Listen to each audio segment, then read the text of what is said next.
Early initiation of a polypharmacy with increased pill burden and dosing frequency, reduce the pill burden and improve the drug adherence of the patients. There are several advantages like targets all the aspects and pathophysiology, allows drugs with synergistic action, therapy adherence, reduces the pill burden, reduces medication error, which is more important in Indian scenario. Pharmacokinetics of the drugs which are used in physical combination should be metformin sitagliptin combination. So gliptin we all know.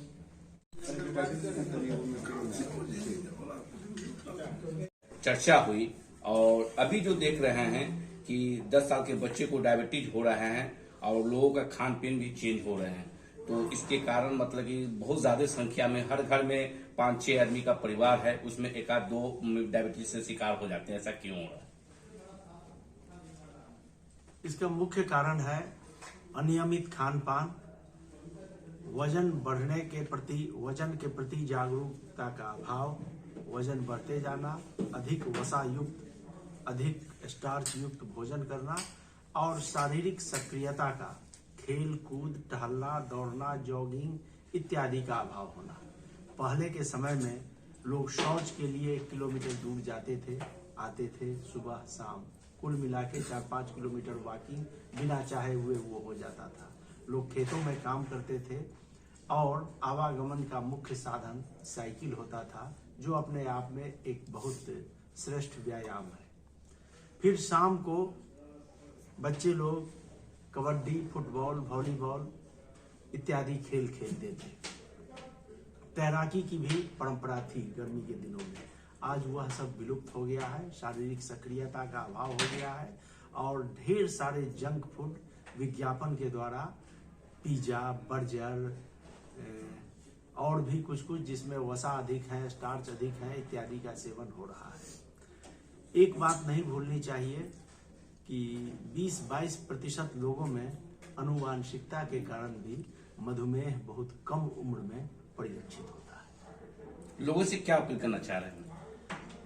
लोगों को यही संदेश है, खान पान के प्रति जागरूक रहें, शरीर में अपनी लंबाई के मुताबिक वजन को नियंत्रित रखें, न्यूनतम और अधिकतम के बीच में रखें।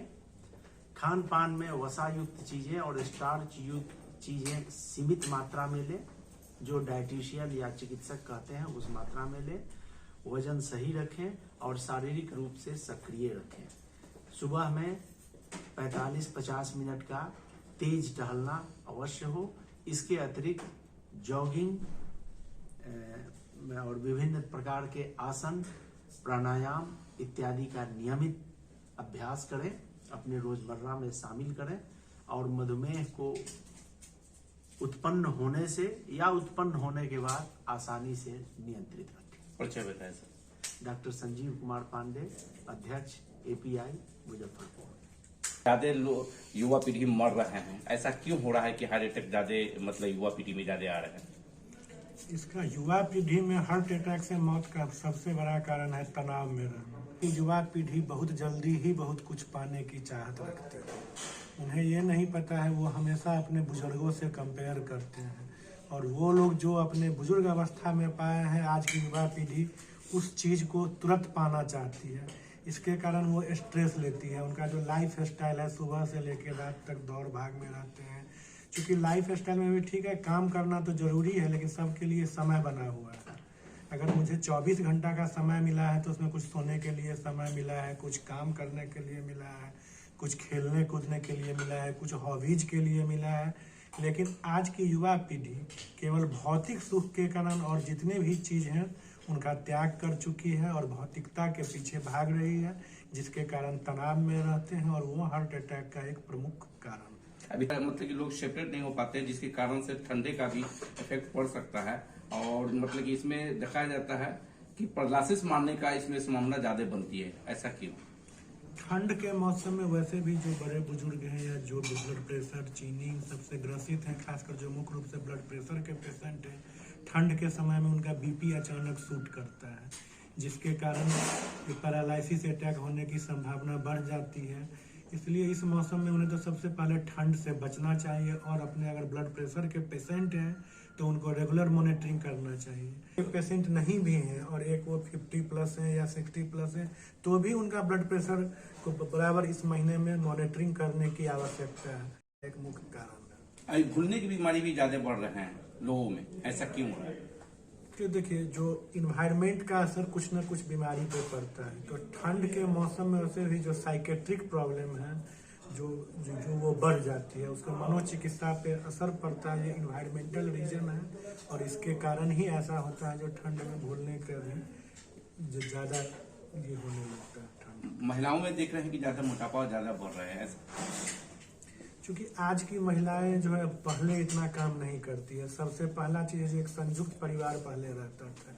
जो महिलाएं रहती थी संयुक्त परिवार के कारण अगर वो दैनिक कार्य या घर का भी काम करती थी तो बहुत ज़्यादा एनर्जी उनका उसमें वेस्ट होता था, जिसके कारण वो उतना मोटापा से ग्रसित नहीं हो पाती थी। लेकिन आजकल देखिएगा न्यूक्लियर फैमिली है, बस मियाँ बीवी और 1 से 2 बच्चे हैं, तो उनका काम बहुत कम करते हैं और घरेलू काम के लिए भी उन्होंने कोई मेड रख लिया है या कुछ अपनी उनकी फिजिकल एक्टिविटी कम हो गई है, आउटडोर एक्टिविटी कम हो गई है। इसी कारण से आजकल के दौर में महिलाएं में मोटापा की संभावना ज़्यादा हो रही है। लोगों से क्या अपील करना चाहेंगे? लोगों से अपील यही करना चाहेंगे जो तनाव को कम करे। ये ठंड के मौसम में अनेक प्रकार की बीमारियों से बचने के लिए ठंड के जो भी बचाव है वो रखें और आउटडोर एक्टिविटीज बढ़ाएं, एक्सरसाइज करें, योगा करें, जिससे शरीर का संतुलन बना रहे। प्रोफेसर बताएं। Doctor CK Das, secretary physician association of India, Muzaffarpur branch.